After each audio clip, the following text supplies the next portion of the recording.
सीधे लिए चलते हैं हमारे संवाददाता लखवीर सिंह शेखावत के पास, जो इस समय मौजूद है उपनेता प्रतिपक्ष राजेंद्र राठौड़ जी के साथ में, और बात करेंगे, जानेंगे उपनेता प्रतिपक्ष राजेंद्र राठौड़ जी से कांग्रेस के कल हुए धरने प्रदर्शन के बारे में और उनके ऊपर जो स्पेसिफिकली टिप्पणी की गई है पीसीसी चीफ डोटासरा के द्वारा, उस बारे में भी। लखवीर।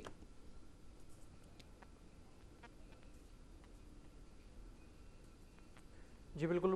केंद्रीय कृषि कानून को लेकर सियासत लगातार जारी है। कांग्रेस पार्टी ने कल जयपुर में विशाल धरना दिया है और किसानों के समर्थन में होने की बात कही है। आज वार्ता होनी है किसानों से, केंद्र सरकार की खास बातचीत कर लेते हैं। हमारे साथ है उपनेता प्रतिपक्ष राजेंद्र राठौड़ साहब।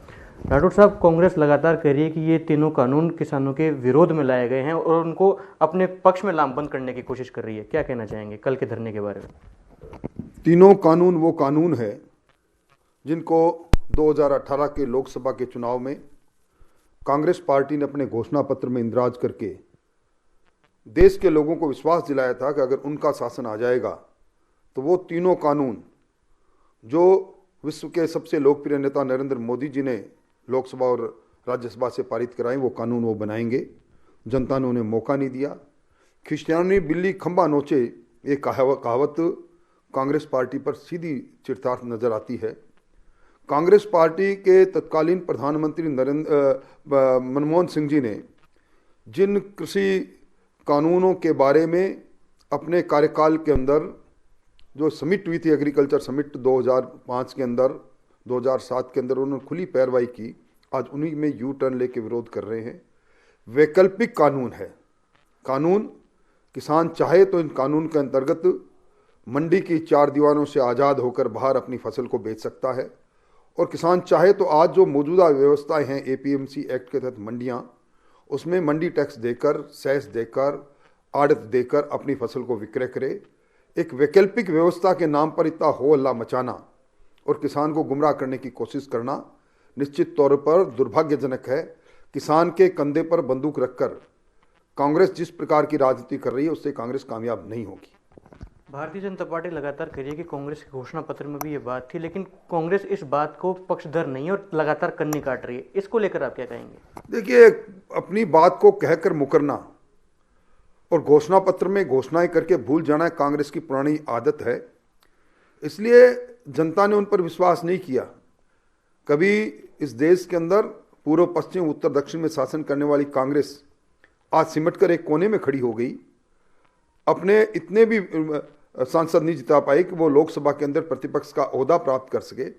आज जिसको जनता ने खारिज कर दिया वो कांग्रेस उन्हीं बातों को जिनमें सत्यता दूर दूर तक नहीं है दोहरा दोहरा कर असत्य बात को सत्य साबित करने की कोशिश कर रही है, जिसमें वो कामयाब किसी तौर पर नहीं होगी। प्रदेश सरकार ने कल किसानों के समर्थन में धरना भी दिया और ये बात केंद्र सरकार तक पहुंचाने की कोशिश की कि अगर ये कानून वापस नहीं लिए गए तो कांग्रेस के नेता दिल्ली कूच करेंगे। क्या कहना है? अभी राजस्थान के अंदर पंचायत राज संस्थानों में किसानों ने वोट दिया, ठेठ गांव के लोगों ने वोट दिया और वोट देकर ये मैंडेट दे दिया कि तीनों कानून जो मोदी सरकार ने पारित किए किसान कल्याण के लिए, उनके पक्षधर हैं राजस्थान के किसान। चंद विधायकों से और चंद लोगों के, सैकड़ों लोगों के साथ किसान की वेशभूषा के अंदर कुछ शहरी लोगों को बैठाकर कल जो धरना हुआ, मैं कह सकता हूं कि नाखून कटाकर शहादत में नाम लिखाने की कोशिश कांग्रेस पार्टी कर रही है। कांग्रेस पार्टी को चाहिए कि अगर उन्होंने जो वादे किसानों से किए, उन बातों को अगर वो पूरा करने की बात कहती तो समझ में आता। आज राजस्थान के अंदर अनुसूचित बैंक, राष्ट्रीयकृत बैंक और ग्रामीण बैंकों से जिन किसानों ने कर्जा ले लिया, वो किसान 31 मार्च 2018 के बाद टुकर टुकर करके देख रहे हैं उनकी किसान 10 दिन में कर्जा माफ करने वाली सरकार की घोषणाओं का किस प्रकार अमली जामा पहना रही है। एक के बाद एक किसान विरोधी निर्णय लेने वाली कांग्रेस आज छद्म रूप से इस प्रकार की कोशिश करे जिसमें वो कामयाब नहीं होगी। राठौड़ साहब, सियासत में मर्यादित भाषा का विशेष महत्व होता है। कल के धरने में मुख्यमंत्री अशोक गहलोत से लेकर पीसीसी चीफ गोविंद सिंह डोटासरा की जो शैली थी वो वाकई में चिंताजनक थी। उन्होंने जो शब्द सचिन पायलट के लिए इस्तेमाल किए थे कि निकम्मा, नकारा, वो केंद्र सरकार के लिए भी इस्तेमाल किए। देखिए, हमारा संघीय ढांचा है, संविधान के अंदर जो संविधान की मूल आत्मा है उस आत्मा में फेडरलिज्म टिका हुआ है और संविधान के अंदर केंद्र सरकार पूरे भारत की सरकार है उस पर इस प्रकार की टीका टिप्पणी करनी और अपनी ओछी मानसिकता को दर्शाता है। मैंने पहली बार देखा है कि किसी प्रदेश का मुख्यमंत्री केंद्र सरकार और देश के प्रधानमंत्री के लिए इस प्रकार के शब्दों का इस्तेमाल करें, जिन शब्दों को उन्होंने अपने ही सहयोगी जिनके दम पर राजस्थान में सत्ता परिवर्तन हुआ था उनके लिए किसी वक्त में उपयोग किया था, ये उनकी जबान पर आ गया। नकारा, निकम्मा, कामचोर, संवेदनहीन, fascist.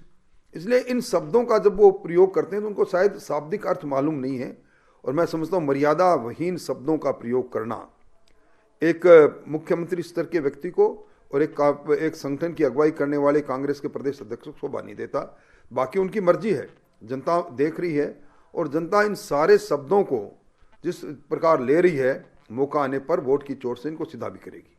PCC chief Govind Singh Dotasra का बयान भी कल सियासी गलियारों का विषय बना। उन्होंने आपके द्वारा पूछे गए सवाल पर कटाक्ष करते हुए कहा है कि आपको सवाल पूछने का अधिकार नहीं है और आप किस हैसियत से सवाल पूछ रहे हैं। अगर यही सवाल नेता प्रतिपक्ष गुलाब चंद कटारिया ने पूछा होता, बीजेपी प्रदेश अध्यक्ष सतीश पुनिया ने पूछा होता तो उसका जवाब देते। आपके लिए उन्होंने कहा है कि आप खामखा हैं। देखिए, मैं खामखा हूँ या नहीं हूँ, मैं एक राजस्थान का जागरूक मतदाता हूँ, नागरिक हूँ। डोटासरा जी शायद ये भूल गए हैं कि उनसे कई मर्तबा ज़्यादा मैं 7 बार का राजस्थान विधानसभा का विधायक हूँ और मेरे बारे में जिस प्रकार के शब्दों का उपयोग करते हैं मैं उनको धन्यवाद देना चाहूँगा। कम से कम इसे मुझे खामखा योग्य तो समझा। हम चौड़े और बाजार संकड़े भूल रहे हैं, समय देख रहा है और समय के परिवर्तन के साथ कौन खामखा है और कौन खास है ये सब मालूम पड़ जाएगा। सत्ताधारी दल के प्रदेश अध्यक्ष और वर्तमान में उच्च शिक्षा मंत्री के द्वारा उपनेता जैसे पद को नीचा दिखाने की कोशिश करना क्या शोभा देता है? मैं इसके बारे में कोई टिक्का टिप्पणी नहीं करना चाहता। जिसकी जैसी मानसिकता है वो अपनी मानसिकता को करते हैं। मैं उनको बड़े आदर के साथ उनको चूंकि एक संगठन की अगुवाई कर रहे हैं जो आज सत्ता में है, मैं तो उनका बड़ा आदर करता हूँ और वो अपने आप को महान नेता मानते हैं, उसके लिए मैं उनको मुबारकबाद देता हूँ। मैं उनके लिए छुटभैया हूँ और मैं निश्चित तौर पर एक आम कार्यकर्ता के रूप में, एक राजनीतिक कार्यकर्ता के रूप में, एक राजनीतिक विद्यार्थी के रूप में काम कर रहा हूँ। मुझसे जो बन पड़ेगा, जितनी मेरी अक्ल है और जैसी मेरी हैसियत है, मैं काम करता रहूँगा। मुझे इससे कोई फर्क नहीं पड़ता। उनको बहुत बहुत धन्यवाद कि मुझे इस योग्य उन्होंने समझा। राठौर साहब, एक सवाल स्टूडियो से जी उमंग।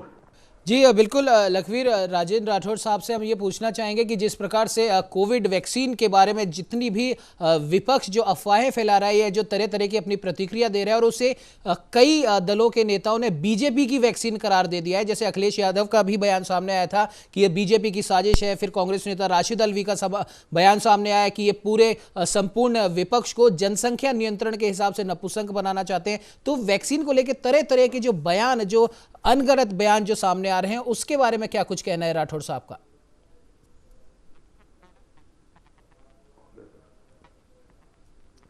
राठौर साहब, कोविड वैक्सीन को लेकर भी लगातार सियासत जारी है। कई दलों के नेताओं द्वारा ये कहा गया है कि ये भारतीय जनता पार्टी की वैक्सीन है। कई नेताओं द्वारा ये कहा गया है कि ये नपुंसक बनाने के लिए ये वैक्सीन लाई जा रही है। इसको किस प्रकार से देखते हैं आप, इन बयानों को? इससे बड़ा दुर्भाग्य कुछ हो नहीं सकता।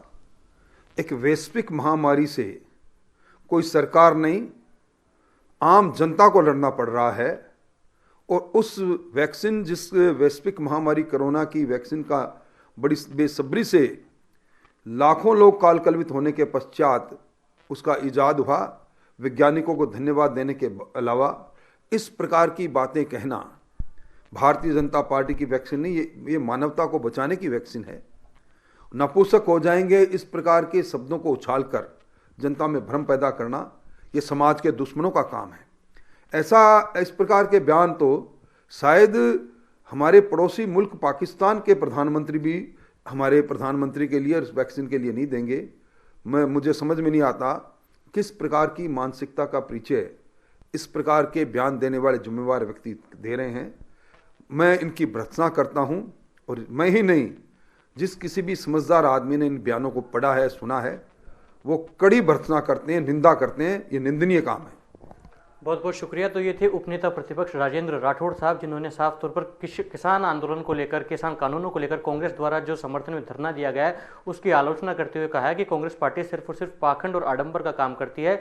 वर्तमान परिस्थिति में राजस्थान में जिस प्रकार से पंचायत चुनाव में भारतीय जनता पार्टी के पक्ष में मतदान हुआ है, उससे साफ तौर पर यह देखा जा सकता है कि इन कानूनों का किसानों के बीच में कोई विरोध नहीं है। कांग्रेस और तमाम विपक्षी दल सिर्फ और सिर्फ सियासत कर रहे हैं। कैमरा पर्सन केदार शर्मा के साथ लखवीर सिंह शेखावत, न्यूज़ इंडिया, जयपुर।